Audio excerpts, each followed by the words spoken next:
2월 13일 월요일입니다. 오늘 아침 신문은 어떤 소식을 다뤘는지 짚어보겠습니다. 이현웅 아나운서가 주요 내용 정리해왔습니다. 어서 오세요. 안녕하십니까.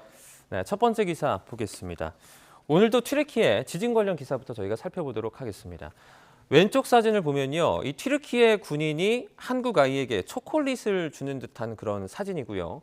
그리고 오른쪽은 이 한국 구조대가 이제 튀르키예 어린아이에게 먹을 것을 주는 모습인 것 같아요. 네, 맞습니다. 명민호 작가가 지난주 금요일에 공개한 그림인데요. 주말 동안 국내외 SNS를 통해서 빠르게 퍼져나갔습니다. 한 튀르키예 일간지는 많은 튀르키예인들이 이 그림에 눈물을 흘리며 고마움을 표했다고 전하기도 했는데요. 명민호 작가는 이런 반응에 대해서 한국 전쟁 당시 많은 도움을 줬던 튀르키예 국민에게 우리가 그때의 고마움을 잊지 않고 있다는 걸 알려주고 싶었다고 말했습니다. 네, 이제 자세히 보면 70년대 어떤 형제라는 이런 제목도 나와 있습니다. 이 부분은 이제 어떻게 봐야 될까요? 네, 그렇습니다. 꽤 오랜 시간 동안 이 형제를 계속해서 유지하고 있다라는 내용인데 지진이 발생한 뒤에 시간이 많이 지났지만 이제는 미라클 타임이 이어지는 분위기입니다. 지금도 구조대원들은 단 한 명의 생명이라도 더 살리기 위해서 포기하지 않고 힘쓰고 있는 모습이고요. 한국일보에는 지금 보시는 것처럼 130시간이 넘어서 구조된 사람들의 사진도 함께 실려 있었습니다. 그리고 지금 확대되는 사진은 중앙일보에 실린 사진인데요. 우리 구조견 토백이의 모습입니다. 구조 과정에서 날카로운 물체에 발을 다쳤다고 하는데요. 그런데도 붕대를 감고 수색 작업에 계속 투입되는 모습이었습니다. 소중한 목숨을 살리려는 마음은 모두가 이렇게 다 똑같습니다. 네, 이런 가운데 일부 지역에서는 약탈이 지금 자행되고 있다는 그런 소식도 있습니다. 참 안타까운 소식인데요. 이런 부분이 빨리 좀 정리가 됐으면 좋겠습니다. 다음 기사입니다.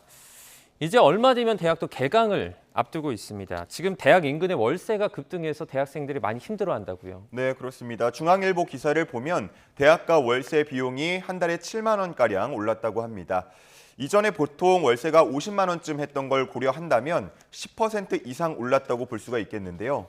다시 대면 수업이 시작되면서 학교 근처에 방을 잡으려던 학생들은 상당한 부담을 느낀다고 합니다. 결국은 학교에서 더 멀리 떨어진 더 좁은 저렴한 방을 구하거나 생활비 부담에 휴학을 하는 사례까지 나오고 있었습니다. 최근 보도를 통해서 여러 대학이 등록금 인상을 검토한다는 소식이 전해지기도 했는데요. 앞으로가 더 막막하다, 더 걱정된다는 반응도 나오고 있었습니다. 대학생들은 중고 거래 앱 등을 적극적으로 활용하면서 생활비를 줄일 돌파구를 찾고 있는 모습이었습니다. 네, 고금리, 고물가의 영향을 이제 대학가도 피할 수 없는 것처럼 보입니다. 다음 기사도 이제 물가와 관련이 있습니다. 최근에 난방비 부담이 급증하자 일부 지자체에서는 지원금을 주기도 한다는데 어떤 상황이죠? 네, 그렇습니다. 가장 먼저 파주시가 한 가구에 20만 원씩 주겠다고 하면서 난방비 지원금 논쟁이 시작됐습니다. 그 이후 민주당 소속 단체장이 재임 중인 경기 기초지자체에서 지원금 검토가 이루어지고 있는데요.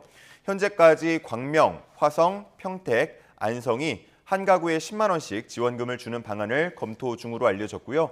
안양시는 가구당이 아니라 1인당 5만 원씩 주는 방안을 검토 중이라고 합니다. 네, 경기도 같은 경우에는 지금 민주당 소속 김동연 지사가 있는 곳이지 않습니까? 지금 도 차원에서 지원금을 줄 계획도 있는 겁니까? 아닙니다. 경기도 관계자는 모든 가구에 난방비를 지원할 수는 없다는 입장을 밝혔고요. 네. 그보다는 취약계층과 지역 아동센터 등을 지원하는 데 집중할 방침이라고 전했습니다.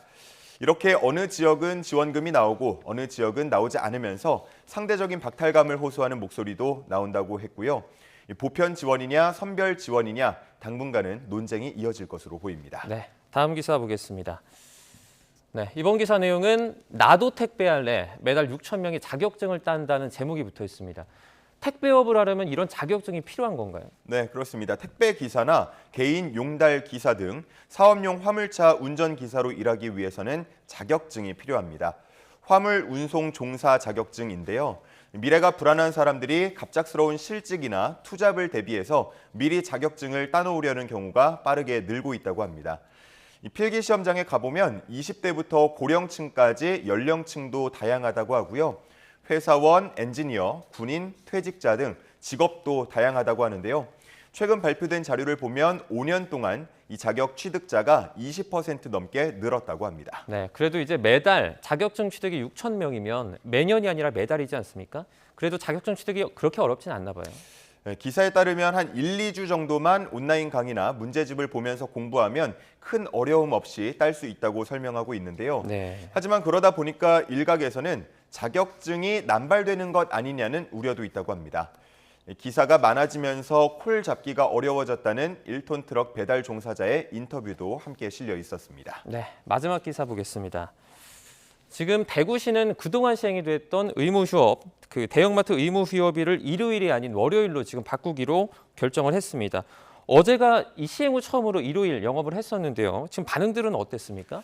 네, 고객들은 대부분 편하다는 입장을 보였습니다. 네. 평일에 퇴근하고 장까지 보려고 하면 상당히 피곤한데 비교적 여유롭게 장을 볼 수 있게 됐다면서 반기는 분위기였고요.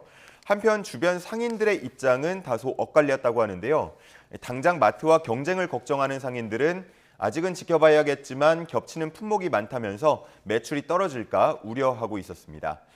한편 마트가 쉬게 되면 유동 인구가 줄어든다면서 사람이 다녀야 장사가 잘 된다고 생각하는 반응도 있었습니다. 네. 과거에는 이 경쟁 구도가 대형마트 대 전통시장이었다면 이제는 온라인 대 오프라인이다 이런 말도 있어요. 네, 그렇습니다. 그래서 이번 의무 휴업일 변경 때에도 마트와 인근 상인들이 협력하기로 하는 모습을 보이기도 했는데요.